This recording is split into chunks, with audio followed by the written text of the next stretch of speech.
Well, I have the new Natasha Denona Golden Collection. I have the eyeshadow palette and I have the highlighting trio and the plumping lip gloss. So I want to give you guys my thoughts on this collection, give you daylight application demo, and tell you all about the formula, how it performs, all that good stuff. So keep on watching.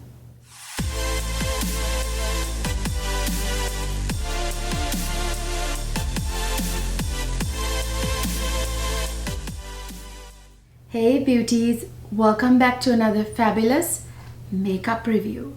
I have got the new Natasha Denona Collection, the Golden Collection nonetheless. This rings a bell. Yes, it sounds familiar. She did come up with a golden palette or gold palette a few years ago. I want to say 3 or 4 years ago. Yes, I have that one as well. It's well loved, as you can see. Let me show you the inside. It's pretty dirty. It's been loved and abused. So I will do comparisons to that palette when I review this. Let me first of all get this out of the packaging and show you. I'm sorry, I have like my fingerprints all over. I love this design. She did something different. I really wish all of her other palettes had like a design like this too, and it's in particular really nice with the gold color here. It actually has in the back here holes so you can pop the single eyeshadows out and put it in a Z palette for travel if you want to. So this is what it looks like inside. This is a very sort of muted golden palette. I wouldn't say totally muted, but it is somewhat muted, leaning neutral, actually, with a lot of neutral brown tan shades in here. Now I want to compare this to the old gold palette. This is the golden palette, the new one, the midi size 15 eyeshadow pan palette. As you can see, the eyeshadow pans are smaller and the size is smaller. This is a lot more travel friendly. These new midi size palettes, I definitely appreciate that part about it, and the price point being lower for the size. I believe this is $68, $69. The new Natasha Denona Golden Palette retails for $69, I want to say. Okay, so here is the side-by-side comparison here, the old to the new. I gotta say, her formulas have changed quite a bit. Now, there are 9 shades in this new golden palette that are repeats of the old gold palette. I tested them. The formula seems to be slightly different, but the names are the same. I tell you something, you guys. This one right here is a lot more interesting to do, a lot more exotic, sort of glam kind of looks, whereas this is for more everyday. It's almost neutral. I mean, look at the look I'm wearing today. Very neutral leaning, golden yet neutral leaning. Now let me show you something. This shade right here, this is obviously the most loved and abused shade from the old golden palette. This one is a gold shade with a little bit of a green hue to it. You can't really tell like very easily, but it is the most beautiful shadow in this palette. And same with this shade. I love this one as well. It's absolutely, the quality is just out of this world. As you guys can see, do you see how shiny these are? Let me go ahead and swatch some of these. I'm gonna use the hands because you guys, with hands, you can see a lot better the shimmer shades, like what they are like, the shininess. Do you see that? So that's the old gold palette. Now let me show you a comparison. Let me show you side by side comparison of the shades here. The repeat 9 shades. Okay, so here is the shade Area. And next to it, I'm going to swatch Area from the old palette. Do you see that? That's the new, that's the old Area. Here is Kava from the old palette, Kava from the new palette. So that's the old Kava and that's the new Kava. Do you see there's a difference? This one's darker, the old one's darker, and the new one is lighter. Here is Sandstone from the old palette, and here is Sandstone from the new palette. So old Sandstone, new Sandstone. Here is Oro from the old gold palette, and here is Oro from the new golden palette. Do you see that Oro from the old one is much deeper gold, and the new one is a little bit more like wearable, kind of neutral leaning gold. Here is Log from the old gold palette. Here is Log from the new one. Do you see the difference? The old palette seemed to be a lot deeper, more pigmented, the shadows, and they seem to be a little bit creamier, and the new one seems to be less pigmented or a little softer and a little bit soft, even the formula. Here is Teak from the old gold palette and Teak from the new golden palette. Do you see that? They're slightly different, almost the same but slightly different. So we got 1, 2, 3, 4, 5, 6. We have 3 more. Here's Varus from the old palette. Here is Varus from the new palette.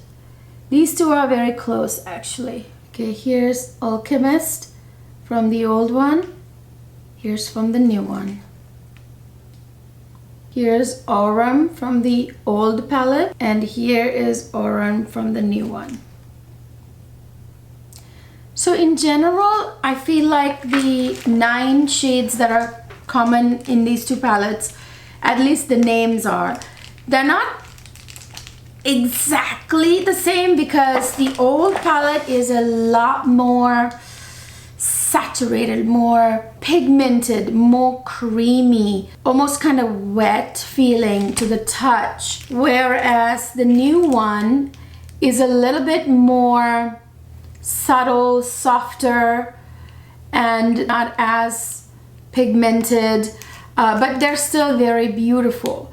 And this new formula doesn't have fallout the way this had fallout. So it's kind of like give and take, you know. I personally think the old gold palette was gold, because it was just really like almost wet, like amazing old Natasha Denona formula. Natasha Denona recently changed her style of shadows, which personally I think this very different kind of almost wet, highly pigmented, saturated, high quality shadows are what got her in the picture, what made her stand out. But then she's now gone to more of a mainstream type of, you know, a little bit more wearable, more subtle, more soft, a formula that you can find dupes for her early palettes, you know, like the 2 large 32, 36 pan palettes, the 2 white ones, and this one, and all those Lila palette and all the old palettes. They were undupable. Like the formula was very standout, very different. But these are still, I think her formulas are still very standout, but not as sort of trademark Natasha Denona as they used to be. This is more of a, I've seen this type of formula before kind of thing. But I will still say though, she has the wet dry formula in here in a couple of the ones like she has like a set, like a metallic one that's really wet feeling. She has the silky mattes. She has like wet dry formula. She has the shimmery ones. She has a variety of formulas in here, whereas or a variety of textures, I should say, rather. Whereas this one, I think, only included the shimmer. And no, actually it might this seems almost like her wet dry formula. I need to research that. I will put a note up here. If I'm not mistaken, this only had her like metallic and the shimmer that is like satiny shimmer and the matte formula, but it might have had one or two wet. This seems like a wet dry to the touch to me, but what I'm trying to say is her old formula felt almost kind of creamy, like wet, like very highly pigmented, saturated, very different. Okay, so you guys, I probably don't need to ramble on. You actually probably saw when I was showing them side by side. Okay, so let's jump right into the demo, the daylight demo. I did the demo in natural daylight so you guys can see what it really looks like in natural daylight. This is a very wearable, almost neutral leaning golden palette. I'm gonna cut away right now to my daylight application demo. So I did two looks here. So for the first look, I used in my crease the shade Panna, and then I went with the shade Teak to deepen up the crease even more, bringing in more to the outer corner of the eye. And then I wanted to try something really, really yellow golden on the middle of my eyelid. So I used the shade Aurum all over my central lid, and to deepen up my outer corner, I used the shade Log to kind of darken the lash line. I used the shade Log. I did not want to use a harsh liquid black eyeliner with this palette. This is one of those palettes that I'm probably never really going to wear a black liquid eyeliner with. There is this shade Log in this palette, which is what I'm going to use to essentially, you know, darken my lash line. So that's what I did in an angle, kind of like a diagonal angle. And then to highlight the inner corners of my eye, I used the shade Aura. This is actually a shade that looks almost white or silver in the pan, but it's actually got a very almost sunshine like bright yellowy hue to it. And then I highlighted my brow bones with that shade as well. The lower lash line, I kind of repeated the same shades as the upper lid. I used Log on the lower lash line, and then I used Panna to blend it out. And then I did a second look. For the second look, I used also Panna as the transition shade, and then went with Teak. And then I used the shade Aura all over my center lid. And then I went into the inner corner with the shade Mliko. It almost looks kind of milky, kind of beige type of shade. I used Mliko to highlight the brow bone. For lower lash line, I went with the shade Teak, and I blended it out with Sandstone. And I used Mliko in the inner corner and brow bone.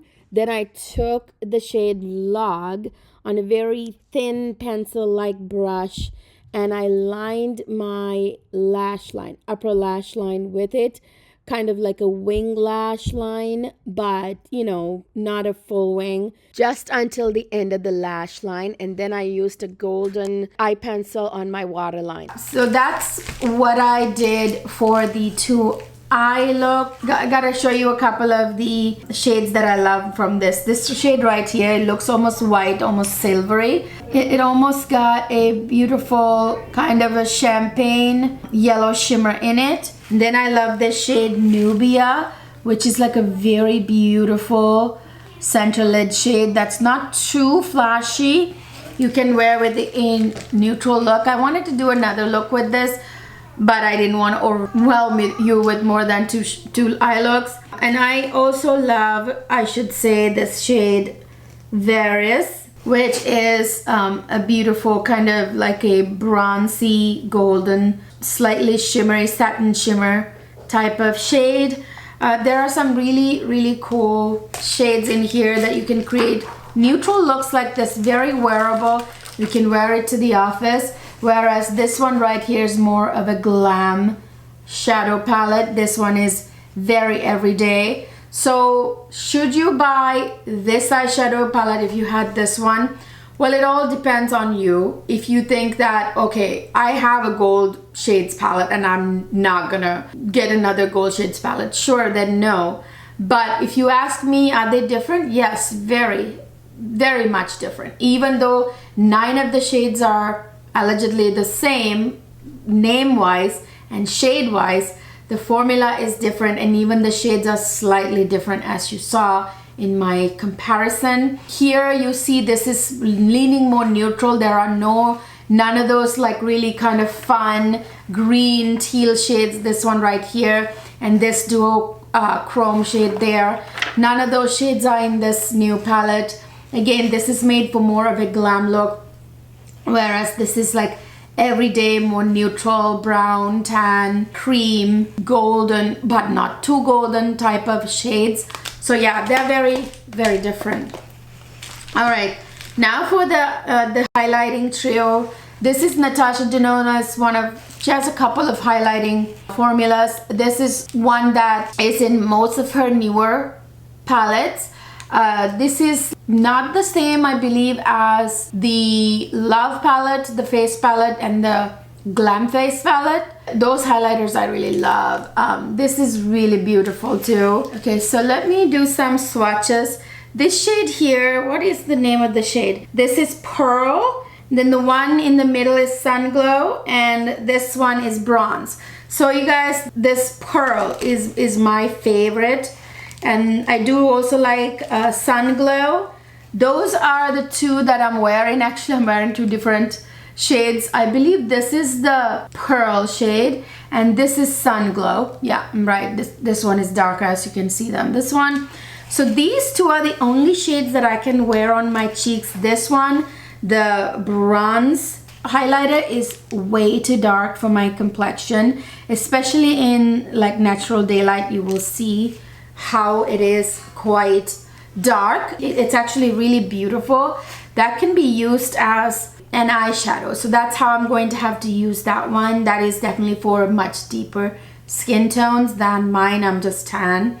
So deeper skin tones, this will look really beautiful, but this will look great on the eyelids. So let me cut away to the daylight demo of the highlighters here. As you can see, I'm first putting on the shade Pearl. And it's beautiful, like a very like lit from within kind of glow. It's very glowy, but it's not like too obviously glowy. It kind of melts into the skin. And then on the other side, I tried Sun Glow, which is a little bit yellower. It's better for like the middle of summer when I get a little tanner, even more tan. And then the shade Bronze I did not try because that was definitely gonna stand out like a strip on my cheeks. It wasn't going to work with my complexion. Now, last item I have here is the lip gloss. This is called the Golden Glimmer Gloss. It is a plumping lip gloss, and boy oh boy is it plumping. Do you guys see I look like I've gotten lip injections today?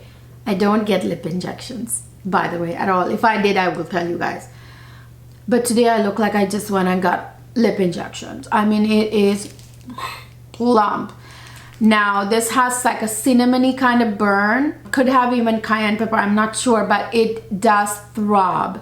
Like it burns pretty intense for a few minutes and then it goes away.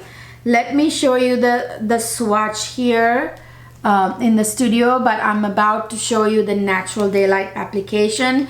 I will show you the application, just the lip gloss by itself on my lips, and then on top of a Merit Beauty matte lipstick, but I love, it's one of my favorite nude shades from Merit, so I am putting this gloss on top of it. You guys see that it's got quite the nice glow, but is this my most favorite lip gloss formula? Not really. It is good, it's high shine, it kind of gets the job done, but is it my favorite lip gloss formula? Not really. Okay, you guys, so now for the final thoughts. So as I said, if you asked me which of these two palettes do I love, I've got to say this one. It's because I'm a glam queen. I think if you're gonna put eyeshadow on, you may as well go all the way. This is like the kind of glam look I like to do. This shade, for example, this is like one of my favorites. I'm so scared that I will hit pan with that one. These shades were much more like thick and almost wet and just creamy and just delicious. Even the shimmer shades were very creamy. There was a little bit of fallout with these, whereas this one right here has very minimal fallout. It does have a little too, but little bit less. The shimmers are not as impressive as the shimmers that were here. Even the 9 repeat shades, they're very different. The formula is different. The shades are almost the same, but still slightly different. This one, you know, even like the cream to matte formula, or the cream to powder formula, I mean, that like wet dry kind of formula that she has, not the same creaminess as this. Pretty sure this one is a wet dry formula in this one. I'm pretty sure this one is a wet dry formula as well, this dark deep teal shade. Not the same, but I tell you though, this one is a lot more everyday friendly, travel friendly, wearable. It's give and take. I'm gonna keep both because I have this, doesn't mean I don't need this, because there's quite a bit of differences between the two palettes. Okay, so yeah, that's my verdict. But if you ask me which one I love more, this one, for a variety of reasons. Okay, and then for the trio, love this Natasha Denona highlighter formulas. She has like 2 or 3 formulas. I love all of them. Very nice, melts right into the skin. It doesn't emphasize texture, which is one of the things I appreciate the most, because I do have some texture, you know, acne scarring and stuff. Really very glow from within. It melts into the skin, almost wet looking. Love these highlighters. The bronze shade I will just have to use as an eyeshadow. This one, it's nothing to write home about. Is it beautiful? Yes. It's got golden shimmers in it and everything. But is it like my favorite lip gloss formula? No. Is it high shine? Yes. But is it as high shine and juicy looking as some of my other ones, like the Guerlain lip oils, or even like the Guerlain Bee Glow, Kiss Kiss Bee Glow balms? To me, those are nicer, and the Tom Ford lip glosses are amazing. This is nice, but it's not like my #1 formula, but it still is very plumping. It definitely fills my lips with blood because of all the cinnamon and the spicy stuff in it. It's a plumping lip gloss, and it's high shine, but it's just not my top formula that I love. I think this is a very neutral, everyday kind of wearable palette, that even though it's golden, you can have many looks here without even actually the pretty true gold shades. If you leave them out, for example, like, you know, some of this, do you see, like, this is pretty neutral, okay, right there, that whole 2 rows, those are just neutral. And there's just like a couple of pretty gold shades in here, like bright gold. if you cover these two shades right here, this and this, this and this, it's pretty much neutral, the palette. So yeah, very wearable in that sense. It's very, very good. So those are my thoughts, you guys. What do you think? Are you planning to pick up this collection? It's available now on Sephora.com, at Sephora's, in store. It's available on the Natasha Denona website, obviously Ulta Beauty. I will link all the places this is available down below in the description box. So let me know your thoughts down in the comment section, you guys. What do you think about this collection? Do you think Natasha Denona is making a mistake moving away from her very signature, standout, kind of very wet, highly, you know, diamond powder, like almost like, what did she say? Like, I believe she said like she uses like diamond powder or something, you know, I can't remember when she first started, when she first came out with her 32 or 36 large white palettes. I remember that was the thing that stuck in my head, like, and then when I looked at those shades, those were just out of this world. But these new midi palettes, they don't have that same type of formula. You know, it's a little bit more economical, I'm sure, for her, not using maybe as much like of the diamond powder or whatever made them wet and so glimmery. I don't know, even like her mattes were a lot wetter and like creamier, I feel like. So I feel like the quality is different a little bit, but at the same time, this palette was like 130 something, I think, and this is only like 69. I say affordable, but you know, this used to be 60, then it became 62, then 65, and then 69. It keeps going up. Prices of everything is going up though. But anyway, this is a lot smaller, a lot more affordable. This is more travel friendly, you know what I mean. So yeah, love this one. Not so much this one. It's okay, you know, nothing like groundbreaking. Let me know, are you planning to pick up this collection down in the comment section? What are your thoughts about my demo? How it looks on me? Do you think that you like the new version of her formulas? And do you think she's making a mistake moving away from this signature thing that made her very, very standout? Very, very different from other makeup brands. Okay, you guys, I hope you enjoyed this review and the daylight demo. If you did, please don't forget to give it a thumbs up. Subscribe to my channel if you haven't already. Help me grow this tiny community into a bigger channel. It doesn't cost you anything. Also ring that notification bell so YouTube knows you really want to watch my videos. And of course, follow me on Instagram and TikTok. Head on over to my more established fragrance channel, Salon Cleo, if you want to smell good as much as you want to look good. That's the place for you. I'll see you guys in my next review.